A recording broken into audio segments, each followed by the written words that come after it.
This episode contains spoilers for Life is Strange. As such, this episode also contains discussion of ableism, abuse, and suicide, as well as footage that may be sensitive for those with epilepsy.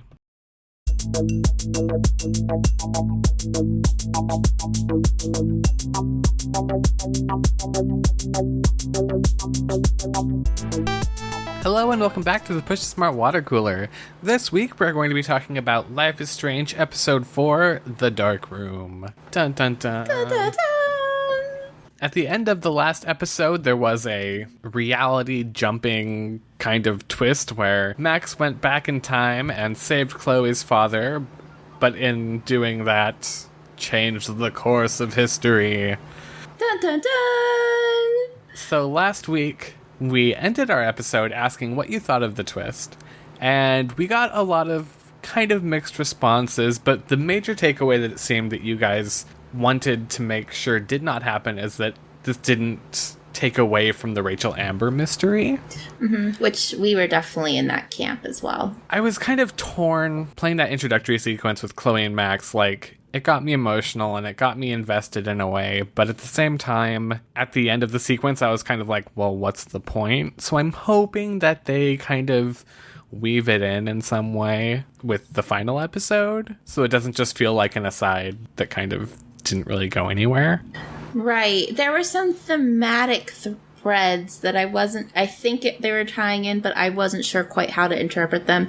For instance, the very last choice of the sequence is whether or not you will assist Chloe in her suicide, and there's a point, if you decline to do so, Max will argue that she was able to talk Kate down, if in fact she was. And I really wasn't sure what that was supposed to do as far as doubling those two incidents. Especially because, for me, I apparently misinterpreted it, because looking at the choices, it looks like you could either agree to or decline to help Chloe.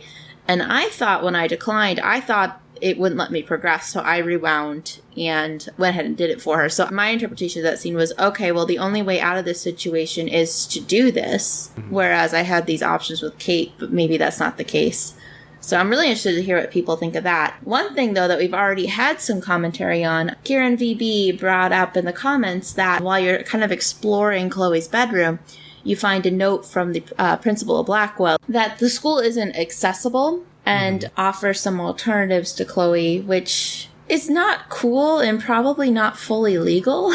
But Karen VB makes the connection that this means that there was no money at Blackwell for the handicapped fund that you had the option of stealing in the last episode, which we took that to be a very black and white choice. You either steal from the handicapped people, you burn down the orphanage, or you don't. But a lot of people in the comments have suggested that that was kind of a cover for some other illicit funds, possibly from the Prescotts. Which is great, because that had not even crossed my mind, but as soon as you guys brought it up, I was like, of course.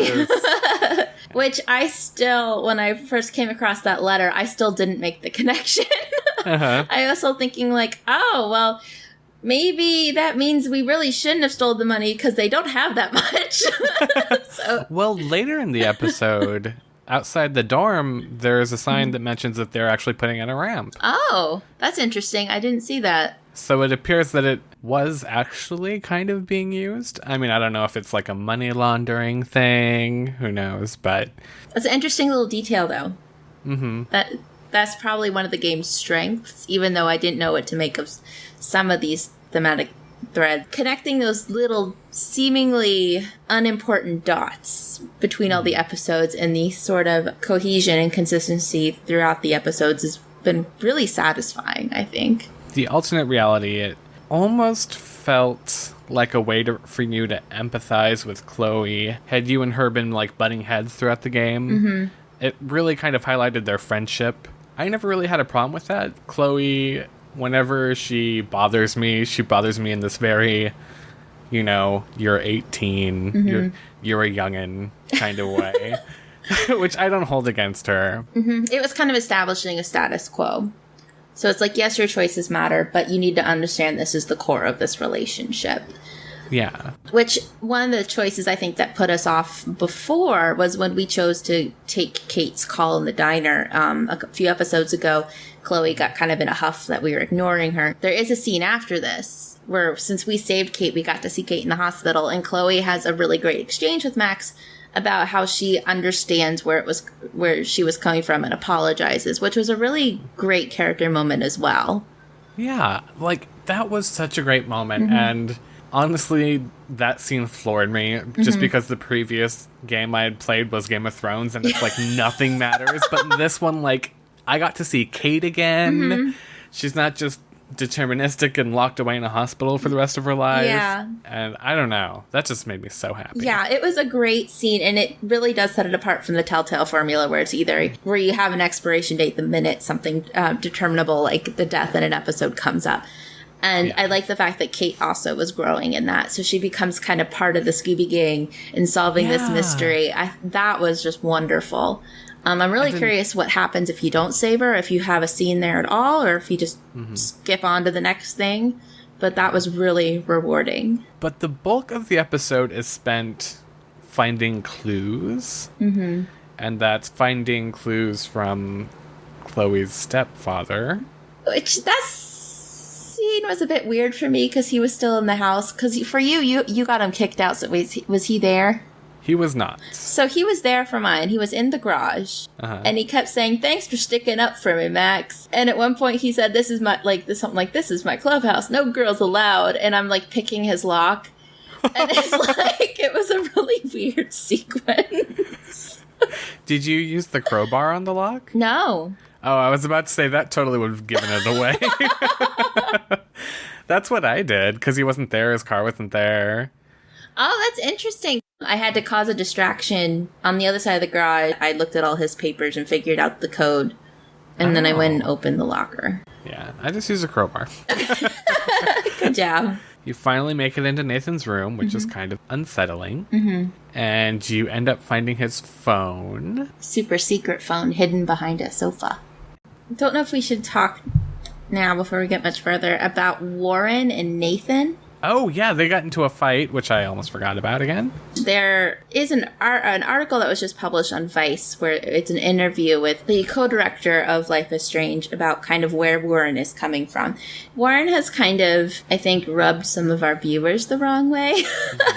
And there was this really interesting observation in one of the previous episodes where if you deny his advances, he'll be kind of creepy and kind of aggressive with Max and her in text messages, which is really interesting to me. This idea that you see completely different sides of these characters, or in effect, almost completely different characters, depending on the decisions you make. This interview on Vice kind of tries to make sense of all the different signifiers that go into Warren, which part of it was the kind of troubling revelation that he's based on Xander from Buffy the Vampire Slayer. Oh my. And Xander is like, there's a lot of characters I like that are based on Xander. Like Alistair from Dragon Age is based on Xander. But Xander is kind of like the prototypical likable guy who is written by men. Yeah. And what is thought to be a progressive woman's story. It's sometimes the author's way of inserting himself and how he think he'd be. So Xander, he's the funny one. He's supposed to be charming, but he also comes across as kind of possessive of Buffy in a way that's not really appropriate. And that seems to be something that is largely written about by women who watch the show and largely ignored by men, including, the writers. And so that was kind of eye-opening for me, that connection was explicitly made. Interesting, yeah. Throughout the entire series, I've kind of been like, Warren's a nice guy, he's a cool guy. But this episode, he creeped me out. Yeah, a little bit. I think we got to see a little bit what everybody else was seeing. We just wanted to pinch his cheeks. Yeah. But yeah, there was the fight, which I ended up letting them fight. Really? Because they take the gun away. Oh, so now do you have two guns? Yeah. What? Did you not even rewind? No, I just broke it up. I was like, no. Yeah. Warren, you are above this. First I broke them up, and then I was like, but then I noticed that Nathan ran off with the gun, so I was like, no.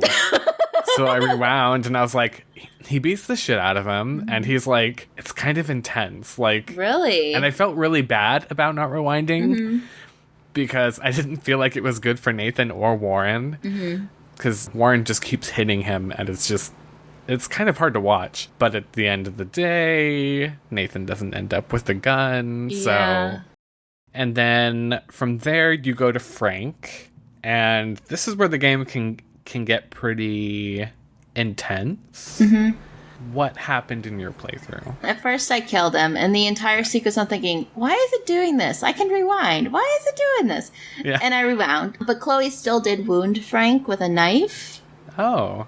How did you get out of that? I rewound a lot until I got, like, the perfect thing. And he was like, oh, you like dogs? Come on Oh! I wish I got that one. I like dogs. in. Yeah.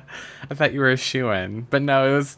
You just had to pick all the right options. It was kind of... I can't decide if I liked it or disliked it, but I don't know. Either way, Yeah. you get his stuff. And then you have this really... What I thought was this really cool scene where you're kind of compiling the clues. Yeah, it was very different. It didn't really take advantage of the game's main hook, which is the ability to rewind time, but it was still fun. But I liked that. You could use your skills of deduction to kind of figure out that there's this creepy barn. Once you're at the barn, you discover there's this really creepy room underneath. It's kind of like a bunker. And you guys finally find the red binders. Yes, that were flashed in the very first episode. Yeah. And what's inside is terrifying. That was genuinely uncomfortable. Oh, yeah. That was really Yeah. uncomfortable. But yeah, you see Rachel's binder, Kate's binder, and an empty binder for Victoria. I think it's significant, too, that they noticed that there's something very different about the way that Rachel is posed versus Kate, in that she looks like completely out of it. Yeah. So they have reason to believe that she's not necessarily alive. And so they immediately rush over to the junkyard and they start digging and discover Rachel Amber's body in a trash bag. But yeah, and this is when the episode, for me, kind of gets a little weird with its pacing. Because you have the big revelation that Rachel Amber is dead. And you guys rush to the Vortex Club party. And then you can stop and talk to random people. And just, like, chit-chat them up and talk about things. And I was just kind of like, could you guys shut up right now? Rachel Amber is dead. I have a mystery to solve. And you get to meet up with Alyssa again. She gets pushed into the pool, and you can save her, and then she'll recite some poetry. The only poetry she can recite.